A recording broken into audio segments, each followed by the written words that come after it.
Assalamualaikum warahmatullahi wabarakatuh. Selamat malam, salam sejahtera bagi kita semua. Om Swastiastu, Namo Buddhaya, salam kebajikan. Guys, jumpa di Senopati TV. Saya sekarang ada Bro Helmi. Apa kabar Bro? Baik, alhamdulillah. Kita salaman dulu. Oke bro.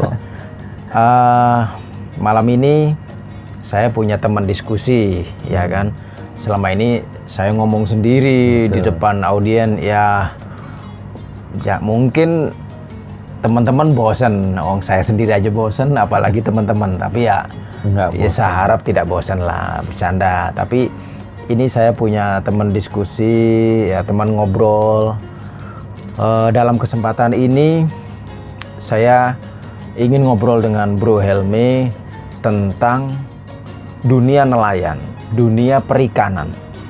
Kenapa saya ingin membicarakan tentang hal ini? Karena bayangkan wilayah kita itu 70% lautan, dan panjang laut kita, teman-teman tahu, 1/8 bumi. Bayangkan 1/8 bumi. Bayangkan betapa kayanya laut kita. Nah, berbicara perikanan, ada perikanan darat, ada danau, ada laut. Nah, kebetulan Bro Helmi ini berasal dari Indonesia Timur yang sangat kaya hasil lautnya, terutama dunia nelayan. Bener Bro? Bener. Dari daerah mana Bro? Daerah Maluku Utara, daerah Ternate, Sula, Kepulauan Sula. Itu di ikannya, ikan apa ikannya penghasilnya banyak Bro? tuh, tongkol, ikan tuna, terus ikan di sana dibilang yang ikan merah, kakap merah tuh. Di sana gorango, dibilang gorango. Terus yang paling banyak ya sekarang dibuat diekspor ke Jepang itu ya tuna, ikan tuna. Ya betul, Ikan tuna yang paling besar ya, yang paling banyak tuna. Karena perairan Maluku dan Maluku Utara itu sangat banyak ikan tuna, terutama di Kepulauan Banda. Ya, mungkin Mas Bro tahu Kepulauan Banda itu ya emang itu pusat perikanan, pelabuhan perikanan Pulau Banda itu. Dan dia memang penghasil salah satu tuna yang cukup bagus gitu. Untuk Maluku cukup bagus, dan juga di NTT Kupang itu juga penghasil ikan yang bagus, ikan tuna yang diekspor ke Jepang. Dan harga kita itu kalau di sini sama di Jepang itu harganya sudah berubah. Kalau di kita jual dengan harga murah, di sana tuh jual dengan harga tinggi. Itu dia problemnya Bro. Ada problem di sinilah. Ya, kita tahu di Jepang itu memang mungkin kita berhadapan kali ya. Oh ya Bro. Jadi Jepang itu konsumsi ikan terbesar memang Jepang Bro. Betul. Jadi bayangkan tuna di sana itu dilelang. Satu tuna harganya sampai miliaran Bro. Betul. Padahal di sini beli ya betul. paling sekilonya cuman berapa Bro. Betul. Nah ini sebaiknya harus dipikirkan bagaimana caranya petani kita ini juga ikut menikmati harga yang tinggi di pasaran internasional. Sebaiknya seharusnya petani kita menikmati nelayan kita. Nah, kenapa ini saya ingin angkat, kita berbagi dengan teman-teman audiens, teman-teman di seluruh tanah air, terutama para nelayan. Nelayan kita masih jauh dari kata sejahtera. Nah, menurut saya nih Bro ya, faktor utama adalah karena mayoritas nelayan kita itu adalah nelayan kecil. Betul. Dan buruh nelayan. Nah, dua kelompok ini adalah mayoritas nelayan kita. Bagaimana bisa sejahtera kalau dia hanya sebagai buruh? Bagaimana dia bisa sejahtera kalau nelayan kecil dengan perahu kecil, alat pancing yang sederhana atau alat tangkap yang sederhana? Nah, Yang kaya ya juragan-juragan kapal, juragan-juragan perahu, dan itu hampir dari Sabang sampai Merauke. Kalau di daerah bro bagaimana bro? Nah kalau daerah gue itu setahu gue melalui koperasi. Iya. Nah di bawah Kementerian Kelautan dan Perikanan. Iya. Nah memang bantuan dari kementerian cukup banyak, udah mulai banyak di sana. Cuman ya itulah, selain modal ya memang harus pengetahuan, karena memang secara teknologi kita perlu belajar, karena daerah sana kan penangkapannya masih tradisional. Iya. Kecuali kalau kapal-kapal dengan tonase yang gede masuk untuk tangkap ikan, kan yang rugi nelayan-nelayan Betul. di daerah gua. Nah mereka itu kebanyakan kerjasama dengan koperasi dan juga ada kerjasama dengan pengusaha pemilik kapal. Nah cuman kadang-kadang ya memang hasilnya itu tidak signifikan buat mereka. Nah itu yang menjadi kekurangan dari kekurangan dari rakyat atau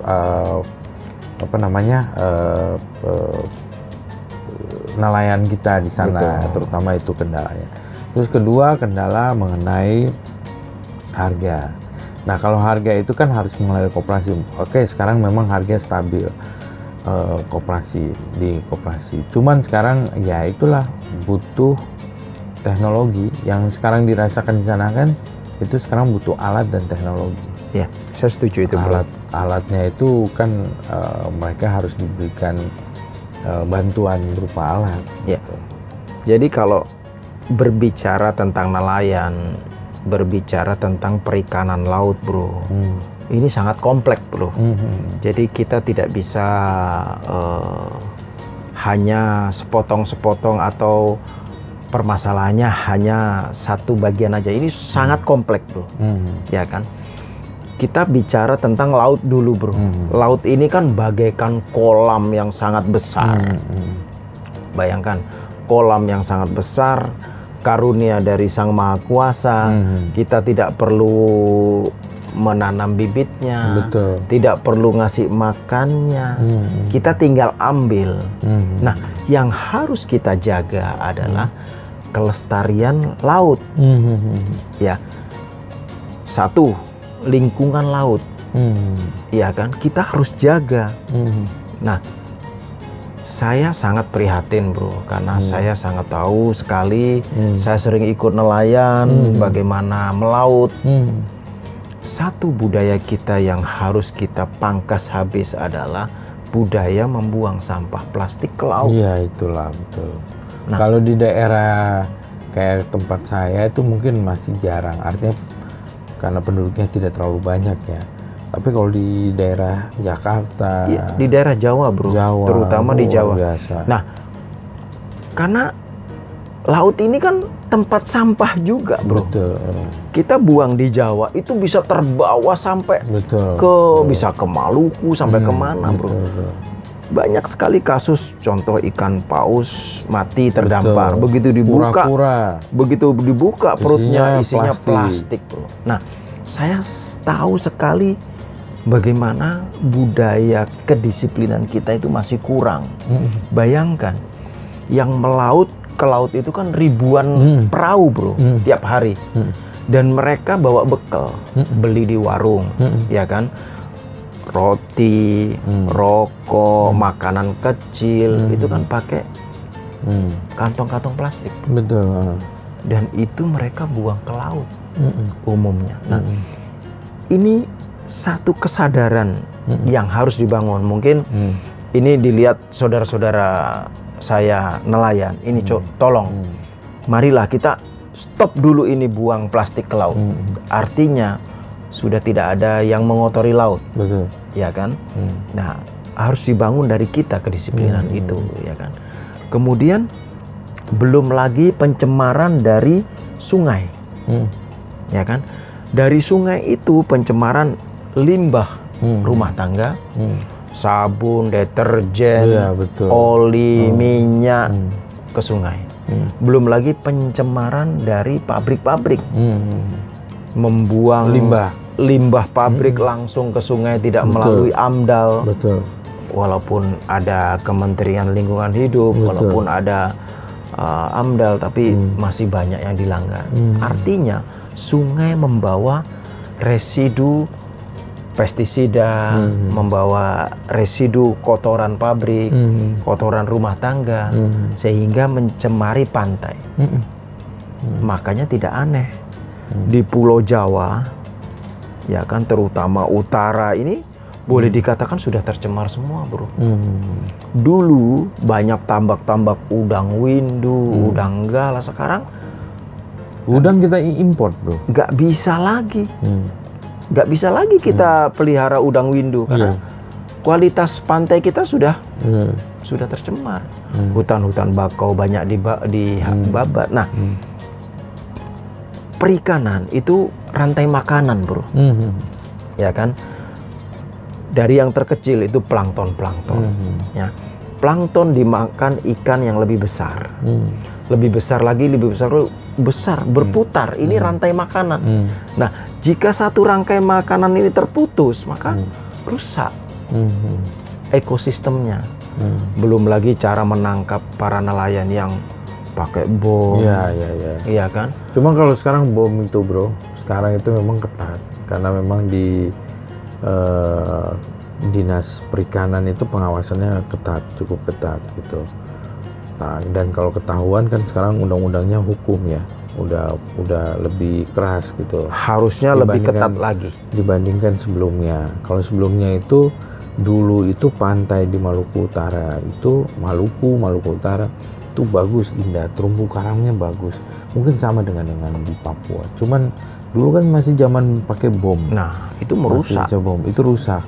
Nah, sekarang alhamdulillah udah mulai bagus. Nah, Cuman syukur. permasalahan kesadaran untuk ngebom ikan sudah berkurang, sampah malah banyak. Nah, Jadi satu sisi kita benahi yang mengenai lingkungan melalui bom, sampah malah nelayan nggak sadar bahwa mereka membuang itu ke laut, akhirnya jadi polusi, jadi pencemaran gitu. betul.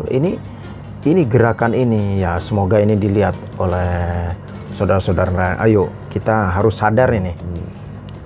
Bagaimana mungkin, ya kan?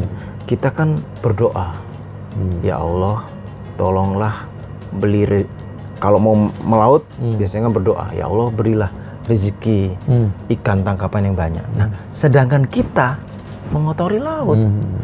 Kan kontradiktif, bro.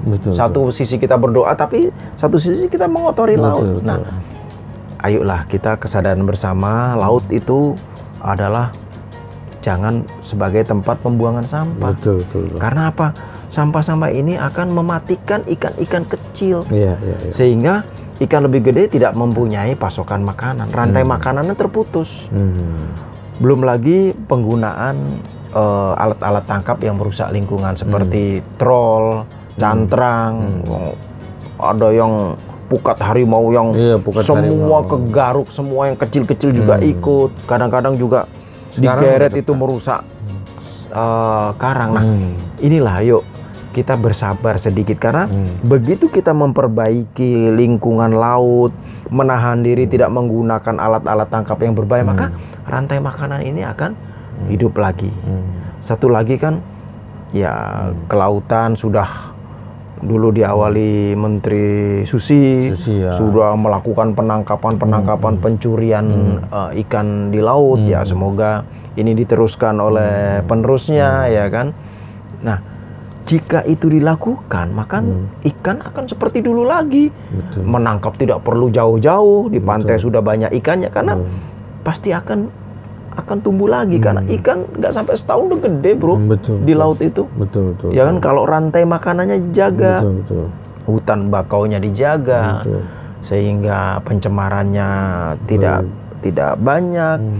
Ya kan, tambak-tambak bisa hidup lagi, ya kan, bisa pelihara bandeng, kemudian udang windu, udang faname, sehingga tidak perlu import lagi.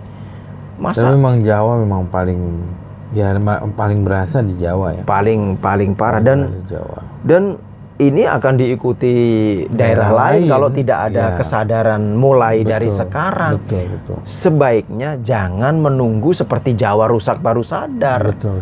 Karena itu membutuhkan waktu yang luar biasa lama betul. untuk merecovery daerah yang sudah rusak. Betul. Nah, seperti di pantai Jakarta. Nggak bisa, pantai Jakarta itu sudah sangat tercemar, udah banyak sampah. Ya, bayangkan reklamasi, limbah rumah tangga di DKI itu luar biasa banyak. Tidak heran kalau sungainya bau, ya kan, masuk ke pantai Jakarta. Waduh, udah seperti apa gitu loh. Nah, ini jangan sampai terjadi di kota-kota lain. Karena apa? Umumnya kan kota di pantai, bro, ya kan? Dan kota pesisir, ya? Kota pesisir itu kan rata-rata jadi kota. Kalau tidak dijaga, ya kan, tata kotanya dengan baik, ya kan, sistem pengolahan limbah rumah tangganya tidak diatur sedemikian rupa, maka akan ke laut. Betul. Ya kan, dan akan mengotori laut. Nah, itu, bro. Betul. Ya kan.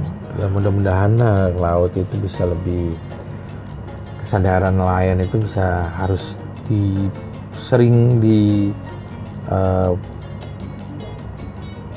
informasikan seperti ini. Mungkin Mas Firdaus dengan punya vlog ini kan paling nggak memberikan edukasi kepada nelayan. Ya, ini kan bentuk, ya, kita kan hanya bisa menyumbangkan pemikiran tanpa bermaksud untuk menyudutkan pihak manapun. Ini kan kita membangun kesadaran bersama, bagaimana kita membangun kesadaran bersama, menjaga laut kita. Toh kita harus memikirkan untuk anak cucu kita, ya kan? Kalau laut kita tercemar, ya kan, nanti anak cucu kita udah nggak bisa jadi nelayan lagi. Dan satu hal lagi, bro, yang saya tadi katakan, kenapa para petani kita, para nelayan kita belum sejahtera? Karena mayoritas kan saya bilang tadi nelayan kecil, ya kan, yang alat tangkapnya seadanya, mungkin perahunya kecil, hanya mungkin pantai ya dekat-dekat. Sedangkan pantai kita sekarang banyak yang tercemar, ya kan, mancing mungkin seharian nggak dapet, ya kan, jaring seharian nggak dapet, kan kasihan. Sampai kapan mereka bertahan? Ya kan? Makanya banyak sekali nelayan ya berhenti nelayan, akhirnya cari kerja di kota, jadi urbanisasi. Jadi masalahnya kompleks. Nah, inilah peranan pemerintah. Ya, kembali lagi pemerintah memperhatikan dua kelompok ini, ya kan? Kalau para juragan bukannya tidak diperhatikan, para juragan mereka sudah mempunyai kapal yang banyak, punya modal yang kuat. Mereka bisa melaut sampai ke lepas pantai. Nah, bagaimana dengan nelayan kecil dan buruh nelayan ini? Gitu loh. Nah, ini ya menurut saya pribadi, ya kan, harus ada program besar-besaran dari terutama Menteri Kelautan. Programnya contohnya apa? Kita harus memberikan kapal atau perahu kepada nelayan. Perahu atau kapal yang sesuai dengan kebutuhan, ya kan. Dia bisa melaut sampai ya minimal mendekati zona eksklusif lah, walaupun tidak sampai ke lepas pantai, artinya pada zona yang agak ke tengah yang ikannya lebih banyak, ya kan, yang mustahil dicapai dengan perahu kecil yang seadanya. Nah, diberikan dengan menghidupkan lagi pola hidup gotong royong, jadi per kelompok. Tapi anggarannya gede, bro. Sekarang ini kan anggaran Kementerian Perikanan ini kan, ya itulah makanya terpotong dengan COVID. Apalagi sekarang, kemarin itu di daerah gua ada bantuan, jadi melalui koperasi itu yang tadi Mas Bro sampaikan, ada bantuan seperti itu. Cuman ya itulah, kadang-kadang bantuan itu tidak seluruh nelayan bisa dapat, malah mereka masih kembali ke seperti semula, yang pemilik modal itu punya perahu, nelayan itu sebagai pekerja. Iya. Jadi tidak adanya kerjasama. Nah, itu masih ada beberapa yang di daerah gua itu masih terjadi seperti itu. Jadi sekarang ini Pengawasan bro kalau jadi gua lihat. sekarang ini kan bro, dana ini sudah relatif lebih besar lah bro. Sekarang ada dana bantuan ke desa, ya kan? Desa-desa nelayan ini udah dapat bantuan bro, ya kan? Sebaiknya kan dikelola dengan sedemikian rupa untuk memberdayakan. Kita sekarang ini kan bicara desa nelayan, ya kan? Bagaimana memberdayakan nelayan kecil dan buruh nelayan? Kapan mereka memiliki perahu sendiri kalau sebagai buruh terus, ya kan? Selamanya akan itulah tidak makanya. akan bisa sejahtera. Nah, dengan dana bergulir, bro. Contoh, misalkan dibentuk beberapa kelompok nelayan, ya kan? Misalkan 10 kelompok nelayan, cukup misalkan 10 perahu yang cukup relatif modern, ya kan? Misalkan satu kapal 10 orang, ya kan? Diberikan kepada dia untuk dijalankan. Jadi milik dia, ya kan? Disupervisi, ya kan? Cara menangkapnya dilatih menggunakan teknologi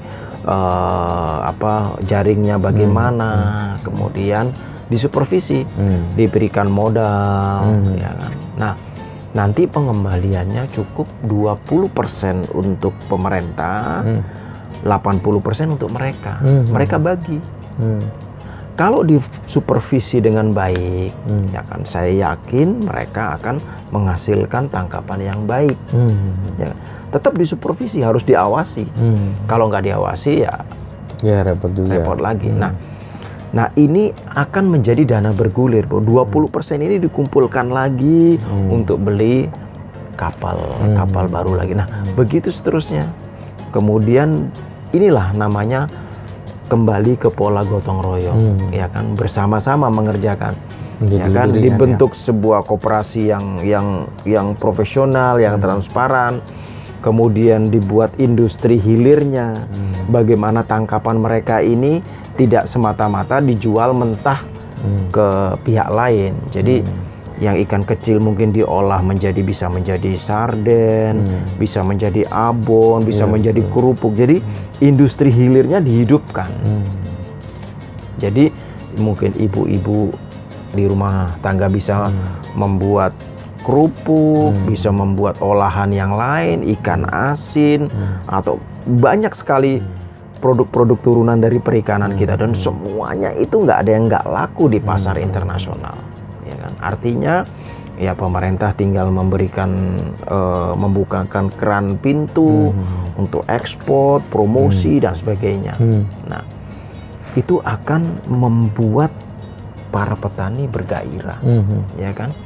Jadi lama-lama buruh nelayan berkurang. Nah, nelayan kecil sudah tidak ada karena sudah diberikan kapal-kapal yang modern yang mereka bisa kerjakan, tetap disupervisi.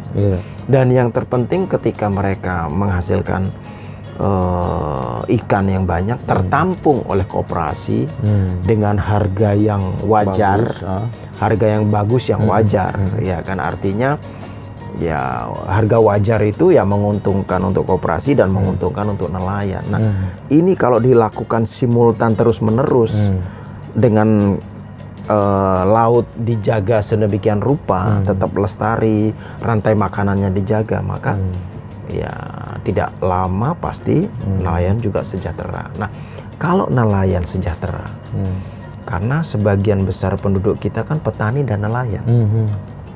Kalau nelayan sudah sejahtera, akan mempunyai daya beli yang tinggi, bro. Nah, ini kan membawa efek multiplier efek kepada sektor-sektor lain, ya kan? Mereka bisa belanja motor, belanja mobil, ekonominya berkembang, bisa menyekolahkan anaknya, bisa membangun rumah, bergeraklah, bro. Sama seperti petani. Seperti di vlog saya sebelumnya saya katakan, bagaimana mensejahterakan petani. Karena petani sama, bro. Mayoritas ya buruh tani sama petani kecil yang hanya punya 1 kotak lahan. Nah, yaitu pemerintah juga harus membagikan lahan-lahan untuk dikerjakan. Nah, itu sudah saya utarakan di vlog sebelumnya. Nah, nelayan juga begitu. Ya. 1, jaga kelestarian laut. Kemudian berikan kapal yang cukup modern kepada nelayan, diberikan untuk dikerjakan dan disupervisi, ya kan? Disupervisi supaya bagaimana cara menangkap. Kemudian setelah itu juga dibangun pusat-pusat depo ikan, ya cold storage-nya. Jadi kalau jumlah dalam besar ada koperasi yang menampung bisa menyimpan. Kemudian dihidupkan industri-industri hilirnya, diolah, tidak hanya dijual mentah, mungkin dibikin filet, bisa untuk bahan sashimi yang diekspor dan sebagainya. Kemudian dijaga tidak menggunakan bahan-bahan yang berbahaya, pengawet. Itu saya rasa akan laku dan akan mensejahterakan. Iya, mudah-mudahan. Tapi sampai kapan kira-kira ini? Kapan kira-kira sampai makmur ini? Nelayan, petani, rakyat, negeri. Kapan kita tidak membicarakan negeri kita dengan kemiskinan, dengan kekurangan, dengan ya semua kekurangannya dia, kapan kita sejahtera? Apa tunggu sesuatu ajaib yang akan merubah ini atau gimana?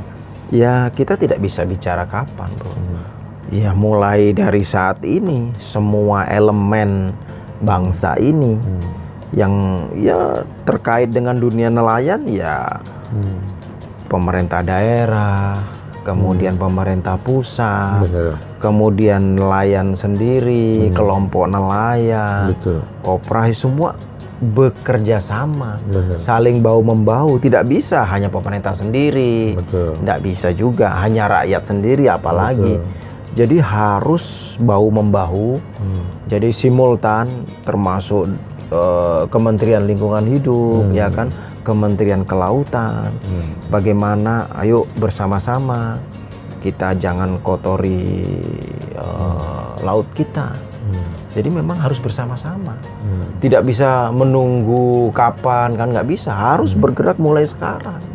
Kalau tidak ingin kita semakin tertinggal gitu.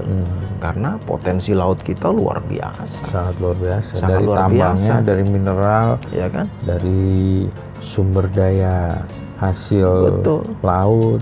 Luar biasa. Bayangkan. Maluku sekarang gas terbesar di dunia, salah satunya di Maluku. Nah, itu dari lepas pantai kan. Ya.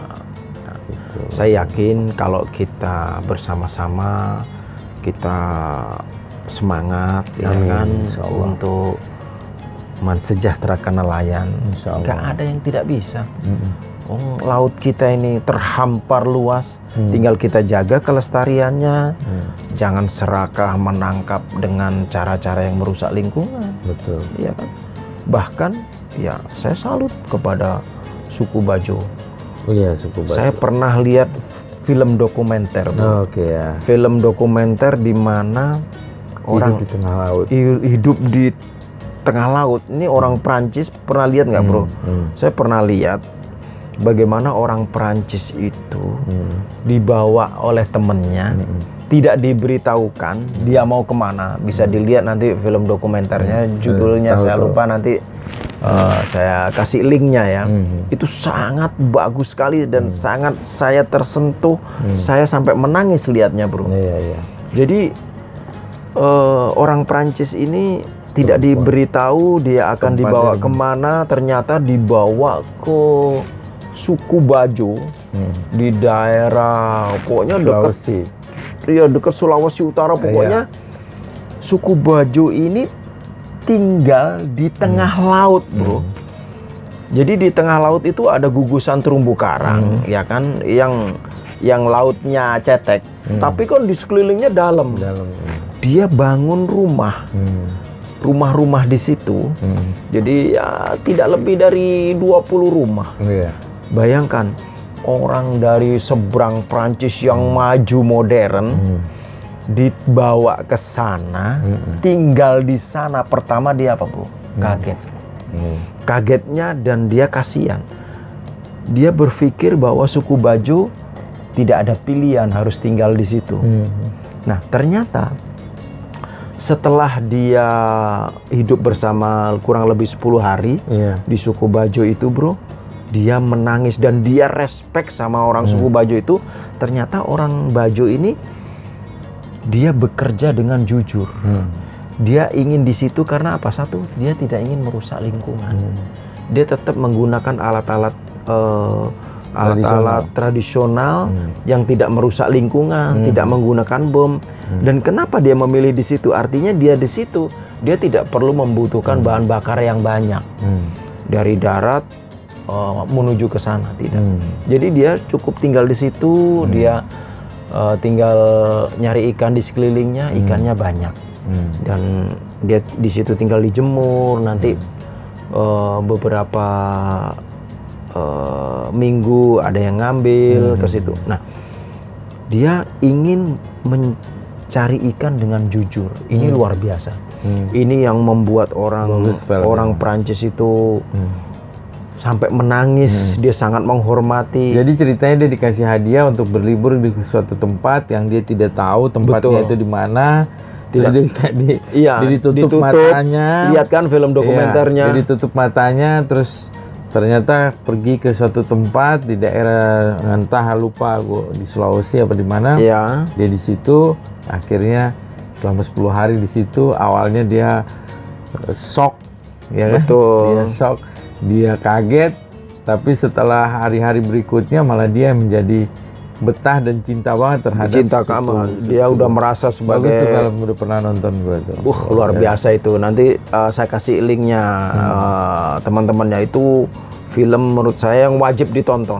Film dokumenter yang bagaimana orang modern, orang Prancis yang sangat menghormati pilihan hidup sebagai nelayan yang jujur. Betul. Di mana dia tidak mau merusak lingkungan. Nah, sedangkan kita mungkin menganggap sepele, menganggap mungkin mengecilkan, tapi orang Prancis sangat menghormati itu dan kita harus bangga itu. Betul. Ya kan? Luar biasa tuh film tuh, gue pernah nonton deh. Bagus banget. Itu bro yang harus kita tetap gelorakan, ya kan, jaga laut kita. Kemudian semoga pemerintah kita memperhatikan kelompok terbesar dari nelayan kita, yaitu buruh nelayan dan nelayan kecil atau nelayan gurem. Kalau dua kelompok ini benar-benar diperhatikan, disupervisi, akan tidak lama lagi mereka menjadi nelayan yang kuat, ya kan. Nah, itu harapan kita. Dan saya yakin nelayan akan sejahtera. Bro, itulah harapan-harapan kita, bro. Kita sangat mencintai bahari kita karena negeri kita negeri bahari sebenarnya, bro. Sangat naif kalau negeri bahari kita tidak bisa sejahtera dari bahari itu sendiri. Ya, bro. Mungkin dari bro ada sedikit. Ya, dari saya sendiri sih pribadi, karena memang berasal dari daerah yang penghasil daerah nelayan, terutama di Indonesia bagian timur, dan penghasil ikan yang cukup baik dan diakui oleh dunia. Ya, memang butuh campur tangan pemerintah yang sekarang sudah semakin baik. Sebelum Bu Susi, mudah-mudahan lebih baik lagi dalam hal mungkin, yaitu sekarang dengan kebiasaan nelayan bom ikan sekarang sudah berkurang, tapi ya itu yang tadi Mas Bro sampaikan, bahwa ya sampah laut itu juga sangat penting. Mudah-mudahan sih nelayan di daerah saya menyadari itu dan tidak melakukan pencemaran seperti daerah-daerah yang lain. Mumpung masih daerah Indonesia bagian timur, mumpung masih daerah yang mungkin pencemaran laut tidak terlalu sebesar di daerah Jawa. Saya setuju, bro. Jadi sama pada intinya, mari kita bersama-sama semua elemen masyarakat, pemerintah pusat, pemerintah daerah, betul-betul lebih fokus lagi memperhatikan satu, kelestarian laut kita. pantai, kemudian hutan bakau, karena pantai itu memproduksi plankton, kemudian ikan-ikan kecil yang akan menjadi rantai makanan.